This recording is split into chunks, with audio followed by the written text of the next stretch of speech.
পরীক্ষার জন্য ইংরেজি গ্রামার নিয়ে বসলেই একটা টপিক কিন্তু বেশ ভোগায় তাই না? সেটা হলো ভার্বালস। এগুলো আসলে এমন কিছু ভার্ব যারা কিনো বাক্যে নিজেদের আসল পরিচয়টা লুকিয়ে রাখে। তো চলুন আজ এই বিষয়টা একেবারে সহজ করে বুঝে নেওয়া যাক। কখনো ভেবে দেখেছেন কিছু ভার্ব কি আসলে ছদ্মবেশ ধরতে পারে? উত্তরটা হলো একদমই তাই।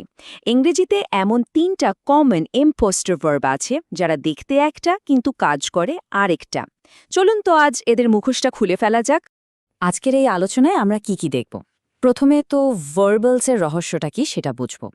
তারপর ইনফিনিটিভ, জেরেন্ড আর পার্টিসিপল এই তিনটার সাথে ভালো করে পরিচয় করব।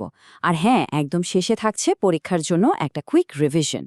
তাহলে আর দেরি কেন, চলুন শুরু করা যাক আমাদের প্রথম সেকশন দিয়ে। এখানে আমরা এই ছদ্মবেশী বা ইম্পোস্টার ভার্বগুলোর আসল পরিচয়টা জেনে নেব।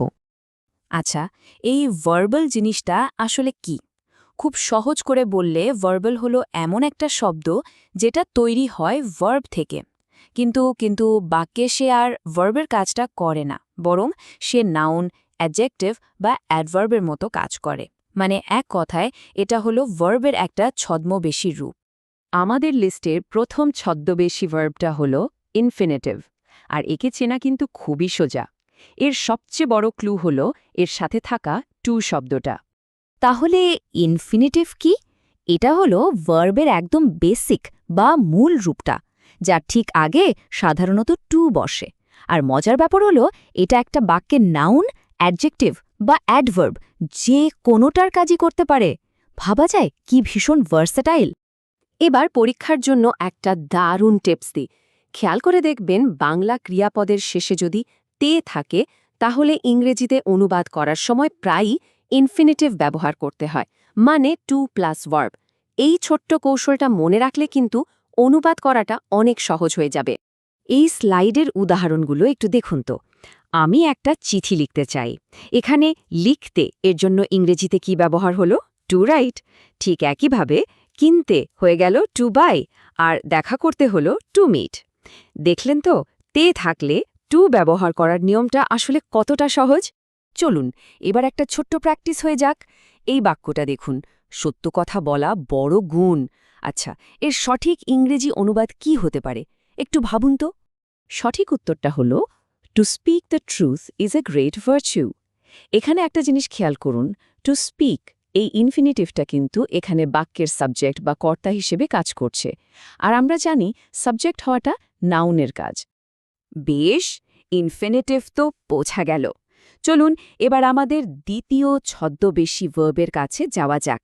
এর নাম হল জেরান্ড, আর এর প্রধান কাজটাই হল ভার্ব হয়েও নাউনের অভিনয় করা। তো জেরান্ড জিনিসটা কি? জেরান্ড হল ভার্বের সাথে আইএনজি যোগ করা একটা ফর্ম, যেটা একটা বাক্যে নাউন বা বিশেষ্য পদের কাজ করে। তার মানে এটা বাক্যের সাবজেক্ট অথবা অবজেক্ট হিসেবে বসতে পারে। উদাহরণগুলো দেখলেই ব্যাপারটা পরিষ্কার হয়ে যাবে। Swimming is a good exercise, এই বাক্যে সুইমিং হল সাবজেক্ট। আবার দেখুন, রেবা উইল লার্ন ড্যান্সিং, এখানে ড্যান্সিং হল অবজেক্ট। দুটো ক্ষেত্রেই কিন্তু ভার্বের সাথে আইএনজি যোগ হয়ে নাউনের কাজ করছে। পরীক্ষার জন্য একটা খুব জরুরি বিষয় এবার বলছি। এটা একটা কমন ট্র্যাপ। কিছু নির্দিষ্ট ভার্ব আছে যেমন প্রিভেন্ট, সাকসিড বা ইনসিস্ট, এগুলোর পর একটা প্রেপোজিশন বসে এবং তারপর কিন্তু অবশ্যই জেরেন্ড ব্যবহার করতে হবে, ইনফিনিটিভ একদমই নয়। এই লিস্টটা কিন্তু খুবই গুরুত্বপূর্ণ। যেমন এই বাক্যটা দেখুন, my brother succeeded in getting the job. এখানে সাকসিডেড ইনের পর গেটিং বসেছে, যেটা একটা জেরেন্ড। যদি এখানে সাকসিডেড টু গেট বলা হতো তাহলে কিন্তু বাক্যটা ভুল হয়ে যেত। ঠিক এই জায়গাতেই পরীক্ষায় ভুলটা হয়। আচ্ছা, আমাদের লিস্টে শেষ ছদ্মবেশী ভার্বটা হলো পার্টিসিপল। এর কাজটা কি? এর কাজ হলো বাক্যে একটা অ্যাডজেক্টিভ বা বিশেষণের মতো করে কোনো নাউনকে বর্ণনা করা। তাহলে পার্টিসিপল হলো ভার্বেরই একটা রূপ যেটা অ্যাডজেক্টিভের কাজ করে। এটা সাধারণত দুই রকম হয়। একটা হলো আইএনজি দিয়ে শেষ হয়, যাকে আমরা বলি প্রেজেন্ট পার্টিসিপল, আর আরেকটা ইডি বা ইএন দিয়ে শেষ হয়, ওটা হলো পাস্ট পার্টিসিপল। সোজা কথায় এটা কোনো নাউনের অবস্থা বা গুণ বোঝায়। এই স্লাইডটা দেখলে সব পরিষ্কার। চলন্ত বাসকে আমরা ইংরেজিতে বলি আর রানিং বাস। এখানে রানিং শব্দটা বাসকে বর্ণনা করছে, তাই না? তার মানে এটা একটা অ্যাডজেক্টিভ। ঠিক একইভাবে উড়ন্ত পাখির ক্ষেত্রে ফ্লাইং আর জ্বলন্ত পাটাতনের ক্ষেত্রে বার্নিং, এগুলো সবই পার্টিসিপল।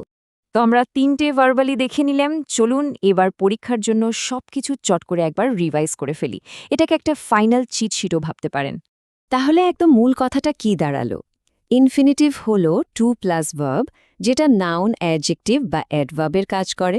জেরান্ড হলো ভার্ব প্লাস আইএনজি, যেটা শুধুই নাউনের কাজ করে। আর পার্টিসিপেল হলো ভার্বের সেই রূপ যেটা অ্যাডজেক্টিভের কাজ করে, যেমন আর রানিং বাস। এই টেবিলটা মাথায় রাখলে ভার্বালস চেনা আর কোনো ব্যাপারই না। তো এই ছদ্মবেশী ভার্বগুলোর মুখোশ তো আমরা খুলেই ফেললাম। এখন থেকে আশা করি যে কোনো বাক্যে এদের দেখলেই চট করে আসল কাজটা ধরে ফেলা যাবে। পরীক্ষার প্রস্তুতিতে এই নতুন জ্ঞানটা নিশ্চয়ই অনেক কাজে আসবে।